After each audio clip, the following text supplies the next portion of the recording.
हरि ओम। नमो नमः।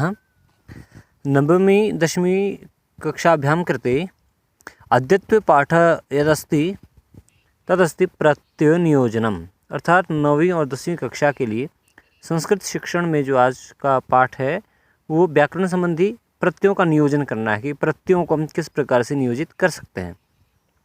प्रत्ययों के नियोजन करने से धातु में, शब्द में या किसी विशेषण रूप में अलग अलग प्रकार के प्रत्यय लगाए जाते हैं, जिनसे उस किसी भी पद में या किसी भी शब्द में प्रत्ययों के जुड़ने से उसके अर्थ में एक विशेष प्रकार का परिवर्तन होता है और वो भाषा में सरलता के लिए इनका प्रयोग भी किया जाता है। इसी प्रकार से हम कुछ प्रत्ययों को यहाँ देखेंगे। आप सबको भी ये निर्देश है कि आप इसी प्रकार से एक चार्ट बनाएंगे प्रत्ययों का, और अलग अलग धातुओं में प्रत्ययों को कैसे नियोजित किया जाता है वो हम देखेंगे। जैसे भू धातु है, तुमुन प्रत्यय के लिए अर्थ में प्रयोग किया जाता है। भू में तुमुन लगेगा तो भवितुम यानी कि होने के लिए। कतः प्रत्यय भूतकाल का वाचक है। कतः प्रत्यय लगा तो भू धातु में लगा तो भूतः जो हुआ है, बीत चुका है। कतवतु ये भी भूतकाल का वाचक है। भू धातु में कतवतु प्रत्यय लगने से हो गया भूतवान, हुआ है जो पहले।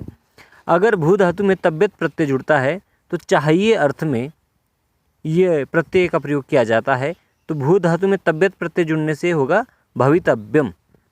इसी प्रकार से अनियर प्रत्यय भी चाहिए अर्थ में होता है, तो भवितव्यम मतलब होना चाहिए। इसी प्रकार से अनियर प्रत्यय लगने से भवनीयम यानी कि होना चाहिए। क्षत्रिय प्रत्यय जिसे हम कंटिन्यूस टेंस कहते हैं, यानी कि लगातार जो वर्तमान जो है, प्रवर्तमान जो वर्तमान है, जो चल रहा वर्तमान है, उसमें प्रयोग किया जाता है। या फिर हुआ अर्थ में, जैसे क्षत्रिय में भवन, भवन मतलब हुआ, होते हुए, या भवन चलते बीतते हुए, ठीक है ना। शानच भूतमान, ये भी हुआ अर्थ में प्रयोग होता है, भूतमान होता हुआ। और साथ में कत्वा प्रत्यय करके किसी कार्य की निवृत्ति जब दिखाई जाती है तो वो कत्वा प्रत्यय से दिखाई जाती है। भू धातु में कत्वा प्रत्यय लगने से भूत्वा। इसी प्रकार से सभी धातुओं में अलग अलग धातुओं को आप लिखेंगे। जैसे मैंने यहाँ लिखा है भू, पठ, लिख, चल, गम, पास, था, हंस, खाद। इसी प्रकार से आप अलग अलग धातुओं को ले सकते हैं और उनमें इन प्रत्ययों का नियोजन कर सकते हैं।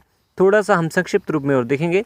पठ धातु में तुमुन पठितुम, पठ में कता पठितः, पठ में कतावतु पठितवान, पठ में तव्यत पठितव्यम, पठ में अनियर पठनीयम, पठ में क्षत्रि पठन, पठ में शानच पठ्यमान, पठ में कत्वा पठित्वा। इसी प्रकार से और कोई धातु हम ले लेते हैं। जैसे हमने पा धातु ले ली। पा धातु में तुमुन प्रत्यय लगने से पातुम, पीने के लिए। कतः प्रत्यय लगने से पीतम या पीतः, ठीक है, भूतकाल में प्रयोग होगा, पिया हुआ।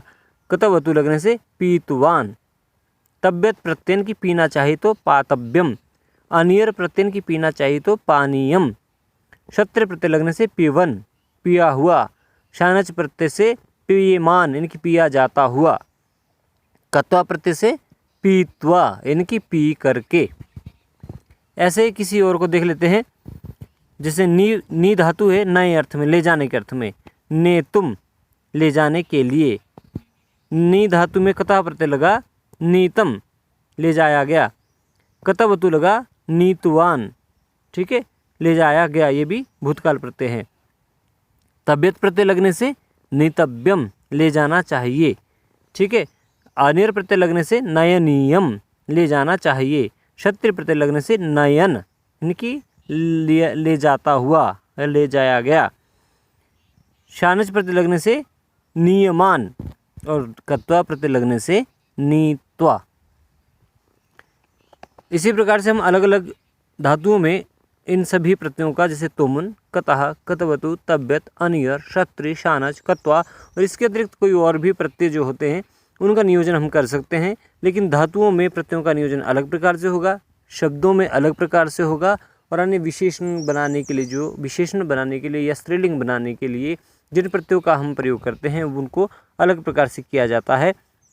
आज का पाठ यहीं समाप्त करता हूँ। आप इसी प्रकार से पूरी सूची बनाइएगा, पूरा एक चार्ट बनाइएगा और इस प्रकार से आप अपने व्याकरण से या अपने किसी भी मार्गदर्शक जो आपकी पुस्तिका है वहाँ से आप इन प्रत्ययों को लिख सकते हैं। मैं इनका PDF भी आप लोगों को जारी करूँगा।